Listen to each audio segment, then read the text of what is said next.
एकदा एका नदीतून दोन भांडी वाहत चालली होती. एक भांडे मातीचे होते तर दुसरे भांडे पितळेचे होते. नदीचा प्रवाह कधी शांत तर कधी जोरात वाहत होता. पितळेचे भांडे मातीच्या भांड्याला म्हणाले, "बरं झालं तू सोबत आहेस, नाहीतर इतका लांबचा प्रवास एकट्याने फार कंटाळवाणा झाला असता. जरा जवळ ये, आपण गप्पा मारूया." मातीचे भांडे थोडा विचार करून म्हणाले, "तुझं म्हणणं बरोबर आहे, पण आपण जरा अंतर ठेवलेलं बरं. एखादी मोठी लाट आली आणि आपण एकमेकांवर आपटलो तर माझे तुकडे होतील. त्यापेक्षा एकटं राहूनही सुरक्षितपणे किनाऱ्यावर पोहोचणं मला जास्त महत्त्वाचं वाटतं." थोड्याच वेळात नदीत जोरदार लाट आली. पितळेचे भांडे जोरात पुढे फेकले गेले, पण मातीचे भांडे आधीच दूर असल्यामुळे वाचले.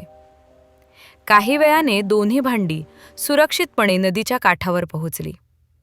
मातीचे भांडे शांतपणे म्हणाले, "सगळ्यांची संगत आपल्या फायद्याचीच असेल असं नाही."